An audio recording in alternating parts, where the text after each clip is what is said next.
गांधीनगर में आत्महत्या के लिए उकसाने का मामला दर्ज। प्रॉपर्टी डीलर संजय जैन गिरफ्तार। मामले में पुलिस की जांच जारी।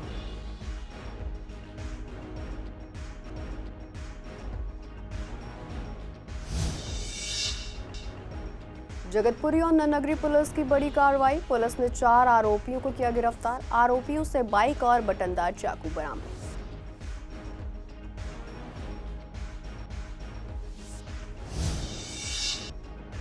ककड़ुमा कोर्ट चुनाव विवाद में सेक्रेटरी ने हाईकोर्ट में दी अर्जी। चुनाव अधिकारी प्रमोद नागर पर चुनाव ठीक से न कराने का आरोप। फिर से चुनाव कराने और निष्पक्ष जांच की मांग। मुफ्त बस सेवा सिर्फ दिल्ली की महिलाओं के लिए। पिंक कार्ड से होगा मुफ्त बस सेवा का फायदा। बस टिकट की परेशानी से मिली मुक्ति।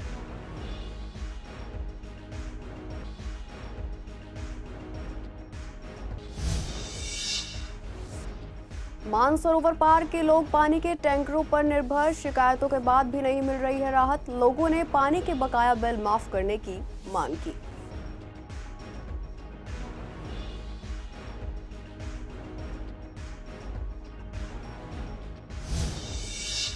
नमस्कार, आप देख रहे हैं सीसीएन डिजिटल। मैं हूं आपके साथ शिवानी तिवारी। स्वागत है आपका हमारे खास कार्यक्रम पूर्वी दिल्ली खास में। बुलेटिन की शुरुआत करते हैं कुछ खास खबरों के साथ।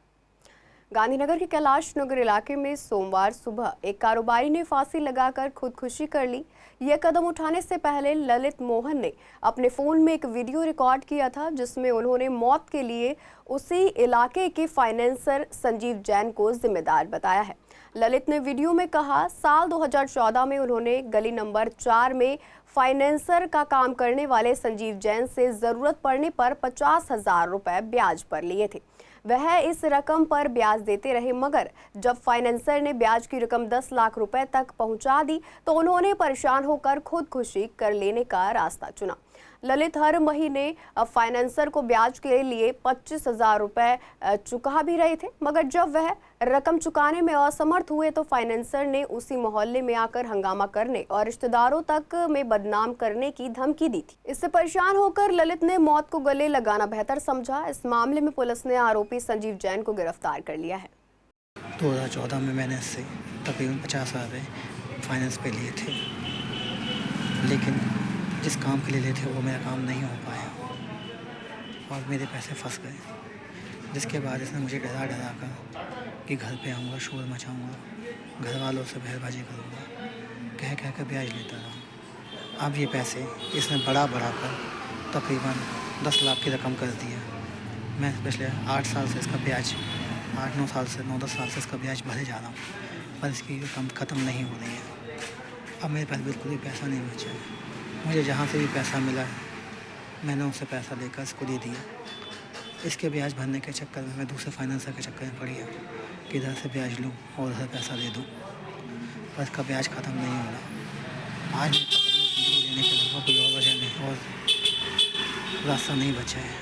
नन्नगरी पुलिस ने हाल ही में मोटर वाहन चोरी में शामिल 2 अलग अलग गिरोहों का भंडाफोड़ किया है, जिसमें कुल 4 आरोपियों को गिरफ्तार किया गया है और चोरी की 9 मोटरसाइकिलें और 2 बटनदार चाकू बरामद किए गए हैं। इन गिरफ्तारियों से वाहन चोरी के 11 मामलों का खुलासा हुआ है। जगतपुरी में हेड कांस्टेबल ने गश्त के दौरान कृष्णनगर मेट्रो स्टेशन के पास एक बाइक रोकी, जिस पर 3 लोग बिना हेलमेट के सवार थे। पुलिस को देखकर 2 आरोपी भाग गए, लेकिन विवेक कुमार उर्फ पव्वा को पकड़ लिया गया, जिसके पास से एक बटनदार चाकू बरामद हुआ। विवेक ने अपने साथी कन्या और साहिल के साथ मिलकर कई वाहन चोरी की घटनाओं को अंजाम देने की बात कबूली और उसकी निशानदेही पर 4 चोरी के वाहन बरामद हुए हैं।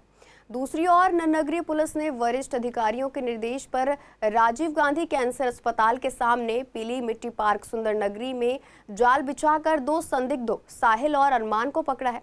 जांच में पता चला है कि उनके पास से बरामद मोटरसाइकिल थाना नन्नगरी से चोरी की गई थी।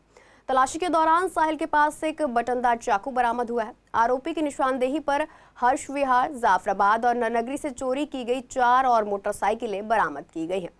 पुलिस अब मामलों में फरार आरोपियों की तलाश कर रही है और आगे की जांच जारी है। पूर्वी दिल्ली के ककड़ुमा कोर्ट में 21 मार्च को हुए चुनाव रद्द करने के मामले में सेक्रेटरी रमन शर्मा ने दिल्ली हाई कोर्ट में एक एप्लीकेशन दायर की है। इसमें उन्होंने चुनाव अधिकारी प्रमोद नागर पर चुनाव ठीक से ना करा पाने का आरोप लगाया और जल्द से जल्द फिर से चुनाव कराने की मांग की है। इस मामले पर जब अधिवक्ता नरवीर डबास से बातचीत की गई तो उन्होंने इसे राजनीतिक चालबाजी बताया। उन्होंने कहा कि हाईकोर्ट द्वारा दिए गए प्रॉक्सिमिटी कार्ड चुनाव अधिकारी को सौंपे जाने चाहिए थे, लेकिन ऐसा नहीं हुआ। मौजूदा सेक्रेटरी के पास प्रॉक्सिमिटी कार्ड पाए जाने की भी बात कही गई है। अधिवक्ताओं का मानना है कि दिल्ली हाईकोर्ट को इस मामले को संज्ञान में लेकर निष्पक्ष जांच करवानी चाहिए और दोबारा से चुनाव कराए जाने चाहिए ताकि शहादरा बार एसोसिएशन का कामकाज सही तरीके से शुरू हो सके। इसके साथ ही ये जानकारी भी मिली है कि 5 अप्रैल को हाईकोर्ट ने चुनाव से संबंधित उपकरण और कोर्ट के अंदर लगे सीसीटीवी फुटेज पेश करने के निर्देश दिए हैं। मैं उस वस्तुस्थिति पे जाऊंगा जो आपने देखी है, कैमरे की आंख से देखी है, लोगों ने होते हुए देखा है कि एक एक आदमी फर्जी वोट डाल रहा है और तो और के प्रॉक्सिमिटी कार्ड भी फर्जी वाले बन के आए हुए थे। जो जैसे आई कार्ड बनता है शाहदरा बार एसोसिएशन का, उस स्टाइल में फर्जी वो भी बन के आए थे, क्योंकि जो स्कैनिंग हो रही थी प्रॉक्सिमिटी कार्ड की, जहाँ जो पोल लगाए थे वो तोड़ दिए सारे। और वकील के अलावा यहाँ सभी मौजूद थे, यूपी के गैंगस्टर बदमाश, जो जिसका जानने वाला था, मिलने वाला था बदमाश, वो यहाँ इन्फ्लुएंस करने के लिए बुलाया गया। चुनाव के मिसमैनेजमेंट से और धांधलेबाजी से लगभग 94 प्रत्याशियों की मेहनत पे, पैसे पे और भरोसे पे, सब पे पानी फेर दिया है। वकीलों के चुनाव में बाउंसर्स का क्या काम समझ में नहीं आया। वकीलों के चुनाव में आउटसाइडर्स का क्या काम समझ में नहीं आया। वकीलों के प्रॉक्सिमिटी कार्ड के इस्तेमाल को लेकर के जो धांधलेबाजी हुई, जो दुरुपयोग हुआ, वह समझ में नहीं आया। जाली प्रॉक्सिमिटी कार्ड्स को लेकर के जो पोलिंग स्टेशंस पर इतने सारे वीडियो सोशल मीडिया पर पड़े हुए हैं लोगों के, वो मिसमैनेज समझ में नहीं आया और हालात ऐसे बनते चले गए कि इस चुनाव को रद्द करने के अलावा कोई विकल्प नहीं था। आपको वो अकाउंट्स बताने पड़ेंगे कि ये जो सारा पैसा आया था वो गया कहाँ, अगर आपके अकाउंट में एक भी पैसा नहीं आया था। अब ये बताया जा रहा है उसके अंदर की 2 महीने की तो सैलरी नहीं दी स्टाफ की। कहाँ गई सैलरी? कहाँ गए 42 से 50 लाख रुपए? कहाँ गए मेंबरशिप की फ़ीस? अरे कुछ तो जवाब दो। लास्ट कंक्लूडिंग लाइन बहुत उसकी अच्छी है, वो कहते हैं कि जी आप मुझे बार ऑफिस की चाबी दे दो और मैं बार ऑफिस में बैठ के एग्जीक्यूटिव चलाना चाहता हूँ। तो इसी प्रेयर के अंदर आपका जवाब है कि सारा इलेक्शन रोकने का, उसको खराब कराने का पर्पस ये था, they want to hold the office without contesting election, without winning the elections. सबसे पहली बात तो आपने बंदर को ही केले की रखवाली दे दी। कौन वोटिंग राइट किसका होगा, कौन नहीं होगा, ये अप्रूवल या डिनाइल एग्जीक्यूटिव को, जो आदमी खुद इलेक्शन लड़ रहा है, उसको दे दिया। सारे 5139 प्रॉक्सिमिटी कार्ड बार एसोसिएशन के ऑफिस में आए। कमेटी एट दी अर्लीस्ट चुनाव को कराए और ये किसी हाई कोर्ट के रिटायर्ड जज या बीसीडी के इंडिपेंडेंट मेंबर्स जो यहाँ से कंसर्न ना रखते हो, बीसीडी के मेंबर्स आए, बीसीआई के मेंबर्स आए, चाहे हाई कोर्ट के कोई सिटिंग जज आए, कोई भी आए, उनकी सुपरविजन में हो, फ्री एंड फेयर इलेक्शन हो। दिल्ली सरकार ने बजट में सब्सिडी वाली योजनाओं को जारी रखने का ऐलान किया है, लेकिन ये साफ कर दिया है कि इन योजनाओं का फायदा सिर्फ दिल्ली वासियों को मिलेगा। दिल्ली की सीएम रेखा गुप्ता ने बताया कि बसों में मिलने वाली मुफ्त सेवाएं अब सिर्फ दिल्ली की महिलाओं को ही मिलेंगी। इसका मतलब है कि अब तक जो महिलाएं पिंक टिकट लेकर दिल्ली की बसों में मुफ्त सफर करती थीं, उन्हें अब पिंक कार्ड के जरिए ही यात्रा करनी होगी। ये कार्ड दिल्ली के निवासी होने का सबूत देने पर ही जारी किया जाएगा। इसका उद्देश्य ये सुनिश्चित करना है कि दूसरे राज्यों के लोग दिल्ली आकर मुफ्त बस सेवा का फायदा ना उठा सके।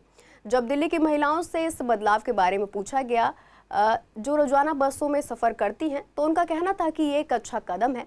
उन्हें रोजाना टिकट लेने में परेशानी होती है, खासकर जब बसों में बहुत भीड़ होती है या टिकट खत्म हो जाते हैं। कभी कभी टिकट चेकिंग के दौरान भी उन्हें चार्ज भरना पड़ता है। ऐसे में पिंक कार्ड बनवाना उनके लिए काफी फायदेमंद रहेगा और वे बार बार टिकट लेने की परेशानी से बच सकेंगी। सीट में बैठ के करते हैं आराम से। हाँ जी, होएगा फायदेमंद, क्यों नहीं होएगा। कैसे लगता है फायदेमंद? ये होता है कि जगह जगह मतलब स्टैंड पर उतर के नहीं कर सकते, पास चल जाएगा।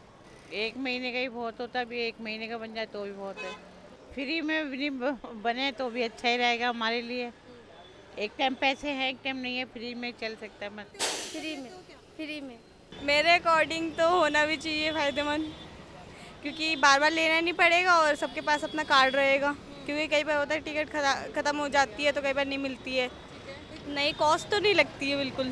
फ़ायदेमंद, हाँ मेरे अकॉर्डिंग तो होना चाहिए। कहीं पर भी कर सकते, क्योंकि कई बार बसेस में पास वगैरह ख़त्म हो जाते हैं और गर्ल्स को पास नहीं मिलते, फिर टिकट चेक कराते, फिर वही पास की वजह से कई बार होता है कि पैसे भरने पड़ जाते हैं। नहीं, फ्री ऑफ कॉस्ट पिंक पास लेना पड़ता है, ओनली फ्री ऑफ कॉस्ट। हाँ, फ़ायदेमंद ही होगा, बनाना चाहिए। हाँ, कभी क्राउड वगैरह होता है तो नहीं मिलती है टिकट, बाकी तो मिल जाती है। पिंक कार्ड एक तरह से अच्छा है, जैसे कि क्राउड होता है तो बाकी जो पब्लिक होती है वो टिकट्स नहीं ले पाती हैं, तो बेनिफिट है पिंक कार्ड से। फ्री ऑफ कॉस्ट ही बनाना चाहिए एज अ नॉर्मल पब्लिक के लिए। जैसे कि टिकट आप सेल कर रहे हैं बट वो भी तो एक फ्री ऑफ कॉस्ट है, बट कार्ड भी फ्री ऑफ कॉस्ट है, तो सेम। या ऑफ कोर्स पब्लिक के लिए बेनिफिशिएंट है तो ऑफ कोर्स कि ये बंद नहीं करना चाहिए।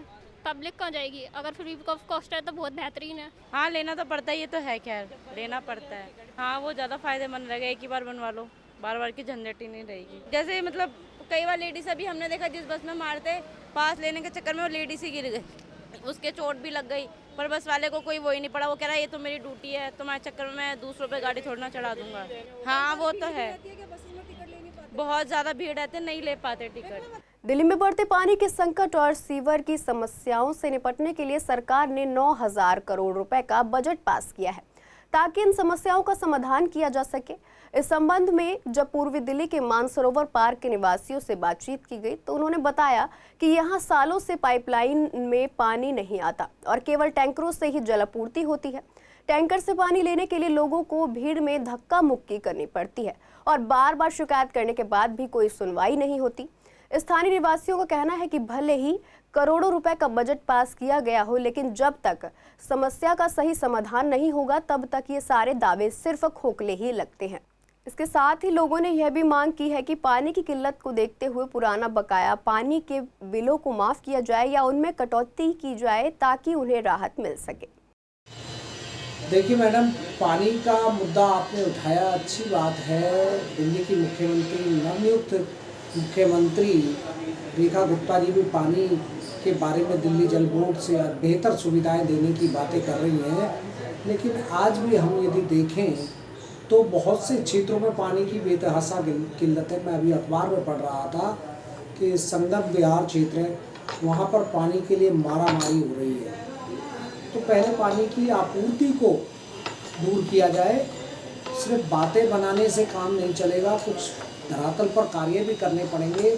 साथ ही पानी के बहुत से अनाप शनाप बिल वो भी पेंडिंग पड़े हुए हैं, उन बिलों का भी सॉल्यूशन निकालना चाहिए। एक छूट वाली स्कीम, एक मुफ्त पानी की बिल जमा कराने की स्कीम लानी चाहिए। दिल्ली जल बोर्ड की बेहतरी के लिए सबसे पहले तो एग्जैजरेटेड बिल, जो मतलब अनाप शनाप बिल बहुत लोगों के आए हुए हैं, उनको देखना पड़ेगा और उनमें अगर कोई एग्जैजरेट है तो उसको ठीक करना पड़ेगा। और ये करने से आपको रेवेन्यू मिलेगा, वो जिसने पैसे नहीं दे रखे हैं ज़्यादा बिल आने के कारण, तो वो बिल पेमेंट कर देगा। तो पानी की गुणवत्ता के लिए जैसे कि पाइपलाइन कहीं पर डैमेज हो रखी है, तो वो तो आपको करना पड़ेगा। पानी साफ आना चाहिए, साफ पानी आना चाहिए सबको। आरओ का पानी क्यों पिएंगे? और सबके बस का काम भी नहीं है क्या? सभी आरओ, बहुत तरह के लोग हैं। आज 12वीं के कॉमर्स स्ट्रीम के स्टूडेंट्स का अकाउंट्स का एग्जाम हुआ, जिसमें बड़ी संख्या में छात्रों ने एग्जाम दिया। छात्रों का कहना है कि पेपर काफ़ी टफ और लेंदी था, जिससे कई सवालों को हल करने में ज़्यादा समय लगा। कई छात्रों ने माना कि अकाउंट्स के एग्जाम को लेकर पहले से ही डर बना हुआ था और जब पेपर मुश्किल आया तो यह डर और बढ़ गया। हालांकि कुछ स्टूडेंट्स ने कहा कि जिनकी तैयारी अच्छी थी उनके लिए पेपर मुश्किल नहीं था, क्योंकि अकाउंट्स में सफलता के लिए प्रैक्टिस बहुत ज़रूरी है। छात्रों को उम्मीद है कि वे अच्छे मार्क्स हासिल कर सकते हैं, लेकिन सीबीएसई किस तरह से मार्किंग करेगी यह देखने वाली बात होगी। बहुत मॉडरेट सा एग्ज़ाम था और मेरा तो बहुत अच्छा गया है। मैं 75 का करके गया हूँ, क्योंकि मेरे को 5 नंबर का आता नहीं था, डाउट था, बट मैं वो भी करके आया हूँ। बट हाँ, मेरे आ जाएंगे 60 अबव आ जाएंगे। बहुत बढ़िया पेपर गया, जो पेपर था ना, मतलब देख के आंसू आ गए थे आंखों से। एमसीक्यू में सारे सीसी लगाया है, बस तुक्केबाजी पे चला है सारा पेपर हमारा। सबके कंपार्टमेंट आएगी। 40 नंबर का तो टोटल करके आए हैं, क्वेश्चन इजी थे पर लेंदी था थोड़ा पेपर, डिफिकल्ट नहीं था इतना, हमें आता नहीं था बस, अरे भूल गए थे बीच में कुछ फॉर्मेट वगैरह। डिफिकल्ट लगता है पर ये डिफिकल्ट नहीं था, अभी गिने नहीं है। मेरा एग्ज़ाम मैंने बहुत टाइम ले लेके किया था, तो अराउंड मेरा 5 मिनट पहले ख़त्म हो गया था, बट अगर मैं टाइम नहीं लेती तो मेरा आधे घंटा पहले हो जाता। इतना नहीं, बिल्कुल भी नहीं थी, बिकॉज प्रीवियस ईयर काफ़ी इजी पेपर आए थे, तो लगा था कि इस बार हार्ड पेपर आएगा, बट इस बार इजी पेपर आया। प्री बोर्ड से इजी रहा फाइनल एग्ज़ाम, क्योंकि ये था कि प्री बोर्ड इतने हार्ड थे, उसमें इजीली 60 स्कोर नहीं कर पाए थे, बट एग्ज़ाम में 70+ उम्मीद है। यस यस यस, सारे किए। कि पहले तो यही था कि पेपर हार्ड होगा तो टाइम ज़्यादा लगेगा, पेपर पूरा नहीं हो पाएगा, बट लेकिन एटलीस्ट 2.5 घंटे में पेपर हो गया था। लगता टफ है और लेंदी होता है, अगर प्रैक्टिस होगी तो इजीली हो जाएगा। नहीं मतलब था, बट लेकिन हाँ प्रैक्टिस थी तो इसलिए इजीली हो गया। शकरपुर पुलिस ने 2 स्नैचर और ऑटो चोरों को गिरफ्तार किया है, जिनके कब्जे से 2 चोरी की स्कूटी और 1 आईफोन बरामद किया गया है। शकरपुर से एक स्कूटी चोरी होने के बाद पुलिस ने जांच शुरू की, जिसमें सीसीटीवी फुटेज और खुफिया जानकारी से आरोपियों की पहचान हुई। आरोपी विशाल और सनी, जो आदतन अपराधी हैं, उन्होंने 10 मार्च 2025 को लक्ष्मी नगर से चोरी की गई एक स्कूटी के साथ कई वाहनों की चोरी की बात कबूल की। आगे की जांच में यह भी सामने आया कि आरोपियों ने 21 मार्च को एक राहगीर से आईफोन छीना था, जिसे 3000 रुपए में बेचकर शराब और ड्रग्स पर खर्च किया। दोनों आरोपी रहायशी इलाकों में लावारिस वाहनों को निशाना बनाकर चोरी करते थे और चोरी के वाहनों को इस्तेमाल कर स्नैचिंग करते थे। पुलिस ने उनकी निशानदेही पर और कई चोरी के वाहनों की बरामदगी की है। दिल्ली सरकार ने अपने बजट में एमसीडी को 6,897 करोड़ रुपए का आवंटन किया है। इससे लेकर पूर्वी दिल्ली के पार्षदों से बातचीत की गई कि क्या ये बजट नगर निगम के लिए पर्याप्त है या और ज्यादा धनराशि की जरूरत होगी। पार्षदों ने बताया कि दिल्ली सरकार से मिलने वाला बजट 2 हिस्सों में आता है और ऐसे में कुल बजट 10,500 करोड़ रुपए का दिया गया है। ये पिछली बार के 8,000 करोड़ रुपए के मुकाबले ज्यादा है। पार्षद रामकिशोर शर्मा और स्टैंडिंग कमेटी के अध्यक्ष संदीप कपूर का कहना है कि इस बार बजट बड़ा है और अप्रैल में एमसीडी में बीजेपी की सरकार बनने की पूरी उम्मीद है, क्योंकि बीजेपी के पास संख्या बल अधिक है। उनका कहना है कि इस बजट से जनता को लाभ मिलेगा और रुके हुए विकास कार्य तेजी से पूरे किए जाएंगे। टोटल बजट दिल्ली सरकार ने हमको दिया है एमसीडी को, इस बार वो दिया 10,500 करोड़, जो पिछली बार 8,000 करोड़ था। वो 10,500 करोड़ कैसे है? एक तो हमारा बनता है दिल्ली फाइनेंस कॉरपोरेशन, वहाँ से जो हमारे हिस्से का पैसा बनता है वो बनता है 6,500 से 7,000 करोड़। और एक हमारा जो हमारे रेवेन्यू है, जो हमारी रजिस्ट्रियाँ होती हैं, जो हमारा कोटे का पैसा 2% जो हमको मिलता है, उसमें भी हमको 3,300 करोड़ रुपया उसमें भी मिला है। तो टोटल जो एमसीडी को पैसा दिया है दिल्ली सरकार ने, वो दिया है 10,500 करोड़, जो अब से पहले 8,000 करोड़ आया। लेकिन 8,000 करोड़ में भी एक बहुत बड़ी बात थी कि वो जनता तक ना तो पहुंचा, क्योंकि स्टैंडिंग कमेटी नहीं थी, और ये पैसा उन्होंने, मेयर ने अपने ही लोगों से प्रस्ताव रखवा के बिना हाउस के अवैध तरीके से ये अपने उसमें कर लिया कि इसका खर्चे का जो अधिकार है वो महापौर को है। तो यहाँ आकर मुझे लगता है कि अप्रैल में, क्योंकि आम आदमी पार्टी दिल्ली में हार गई है, उनके पार्षद भी अब कब हो गए हैं, हमारे पास अब नंबर सफिशेंट है, तो अब हमारी अप्रैल में मेयर भी हमारा होगा, स्टैंडिंग कमेटी हमारी होगी, सारी कमेटियां हमारी होंगी। कि निगम को जो पैसा दिल्ली सरकार से आता है वो 5वें वित्त आयोग की रिपोर्ट के हिसाब से 12.5% जितना रेवेन्यू आता है उसका दिया जाता है। तो दिल्ली सरकार का बजट जो 76,000 करोड़ था वो बढ़ के 1 लाख करोड़ हो गए। इसके लिए मैं दिल्ली की मुख्यमंत्री रेखा गुप्ता जी को, उनकी पूरी कैबिनेट और साथ में भारतीय जनता पार्टी के नेतृत्व को बधाई देता हूँ। इसी हिसाब से निगमों के अंदर जो पैसा आएगा वो भी बढ़ गया, क्योंकि 12.5% देना है। तो पिछले साल जहाँ 5,800 करोड़ रुपए निगमों को मिला था, इस बार 6,897 करोड़ की तो एलोकेशन है। लेकिन हमें पूर्ण विश्वास है कि और भी बहुत सारे मद होते हैं जिसमें पूरे साल में पैसा बढ़कर ही निगमों को मिलेगा। इससे हमारी आर्थिक स्थिति भी ठीक होगी। जो कर्मचारी हैं उनकी जो देनदारी है उसको भी हम कम कर पाएंगे, और जो ठेकेदारों का पैसा जो देना है उसमें भी हम कहीं ना कहीं उनको राहत देंगे। पूर्वी जिले के मधुविहार पुलिस ने 2 झपटमारों को गिरफ्तार किया है। पुलिस ने झपटमारी की वारदात को सुलझाते हुए छीना गया मोबाइल फोन भी बरामद कर लिया है। शिकायतकर्ता मुकेश कुमार, जो पंजाबी बाग की एक लॉजिस्टिक कंपनी में काम करते हैं, अपने ऑफिस से घर लौट रहे थे। विक्टर पब्लिक स्कूल के पास 2 युवकों ने पीछे से आकर उनका मोबाइल छीन लिया। इस मामले में एफआईआर दर्ज की गई और जांच शुरू हुई। मधुविहार थाने के एसएचओ अरुण कुमार के नेतृत्व में पुलिस टीम बनाई गई। टीम ने सीसीटीवी फुटेज और स्थानीय खुफिया जानकारी के आधार पर कार्रवाई की और आईपी एक्सटेंशन के उत्सव ग्राउंड से दोनों आरोपियों को गिरफ्तार कर लिया। आरोपियों की पहचान आयुष कश्यप और विक्रम कुमार उर्फ गुड्डू के रूप में हुई है। आयुष कश्यप बी ब्लॉक गाजीपुर का रहने वाला है और बेरोजगार है, जबकि विक्रम कुमार उर्फ गुड्डू हसनपुर गांव का निवासी है और पहले चाय समोसे की दुकान चलाता था। दोनों ही आरोपी नशे के आदी बताए जा रहे हैं। पुलिस अब इनकी जांच कर रही है। फिलहाल के लिए पूर्वी दिल्ली खास में इतना ही। ऐसी तमाम अपडेट्स के लिए बने रहिए CCN डिजिटल के साथ।